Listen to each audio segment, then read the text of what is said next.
everyone, Dan Eisner here from ZLC Employee Benefit Solutions, working hard to find better ways for employee benefits by partnering with finance and HR leaders and leveraging my 20 years of experience as an employee benefits advisor and my skills as the only chartered professional accountant working in this role in the local market. So thanks for joining me today on a two-part series related to initial thoughts on national dental care. This is the first of two podcasts that will be posted. So on March 22nd of this year, the federal government announced a program to provide dental care for low-income Canadians. The question I've been hearing from my clients is whether they should amend or even terminate the dental plan they provide their employees in light of this announcement. In today's video podcast, I will discuss this agreement and three initial thoughts we have developed for our plan sponsors to consider. I'm going to give you my thoughts, but I'm really interested to know what you think as well. Are you still wondering if you should amend or terminate your dental plan, or have you reconsidered? Please share your thoughts in the comments section. Also, if you like what you hear and want to learn more, be sure to like, follow, and hit that subscribe button to be notified for the next video in this series and other podcasts to come. Okay, let's get started. So on March 22nd of this year, Prime Minister Trudeau announced an agreement reached with the federal Liberals and the New Democratic parties in Parliament. Part of this agreement, the federal NDP effectively agreed to support Trudeau in any non-confidence votes in exchange for Liberal support on some key NDP initiatives, and one of those is national dental care for all Canadians. So this announcement was followed in April by the federal budget announcement, which reinforced the concept and provided a rough framework for funding the program. So this program aims to provide dental care to low-income Canadians starting in 2022 with children under 12 years of age, whose families meet the income threshold, and then expanding to under 18-year-olds, seniors, and persons living with a disability in 2023, and then being fully implemented by 2025. The program, as proposed, would be restricted to families with an income of less than $90,000 annually, with no co-pays for anyone under $70,000 in annual income. So this announcement naturally raised a bunch of questions for plan sponsors that currently provide employees with dental care plans in terms of how those plans might be impacted. There's lots of details yet to be confirmed, and while we wait, we want to give you the first 3 of 6 thoughts that we've developed at ZLC Employee Benefit Solutions for plan sponsors to consider, those that currently offer a dental plan. So the first question, should you change or even eliminate your current dental plan? So dental plans are a major part of an employee benefits package, and so are their costs. So a natural first thought might be to eliminate that company-provided dental plan and send the employees direct to the federal plan. But plan sponsors need to fully understand the details of this program before making any kind of decision like that. With the proposed federal program, as announced to date, it's intended for low-income Canadians only, and so many of your employees may not qualify.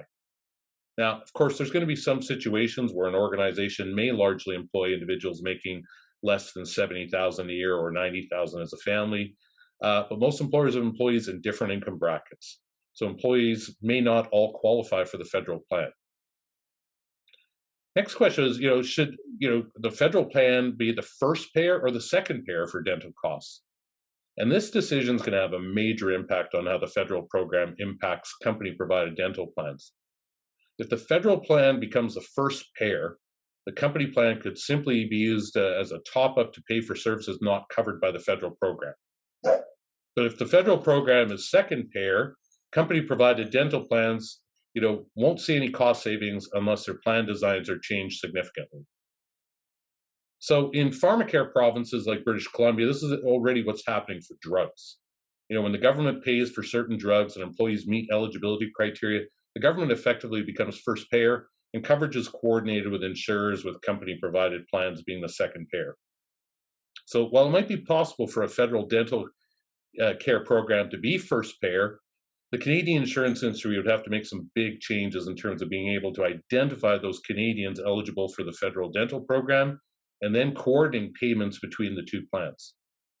And another related issue is how the new federal program would coordinate with existing low-income dental programs that operate in many of the provinces already. So the third big question, should plan sponsors change their plans to provide top-up coverage only? Now, there might be ways to design an employer-sponsored plan to effectively top up the federal plan, and this would reduce the overall cost, but still allow employers to ensure that employees had a comprehensive enhanced dental package that differentiates them from other employers. But without sufficient details right now, it's hard to say whether the proposed federal dental plan will be providing comprehensive coverage or just basic coverages, and how is that going to compare to traditional company provided benefit plans. So once the details are all developed, there may be ways to remove coverage for certain core services so that the federal program pays, and then have the company provided plans pick up the rest. And this might be the most practical for the higher cost items like major dental, crowns, bridges, and orthodontia, which the federal program just might not cover. So right now, we recommend that you don't make any major changes until we got more fulsome details on this new federal program. But we did want to provide you some initial thoughts and considerations so that we can start to, assess this, and when the details come through, we can make better decisions.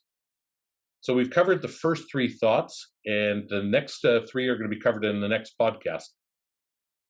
So you've heard my thoughts and opinions, so let me know what you think. Are you an employee benefits plan sponsor wondering if you should amend or terminate your dental plan or change the framework of your coverage? Was this advice helpful today?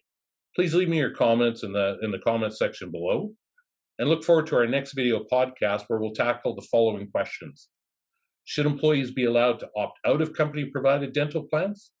Should plan sponsors change the premium rate structure to provide for both couple and family rates for some flexibility? Should plan sponsors transition their dental plans altogether and move to a concept of spending accounts? So thanks for joining me today.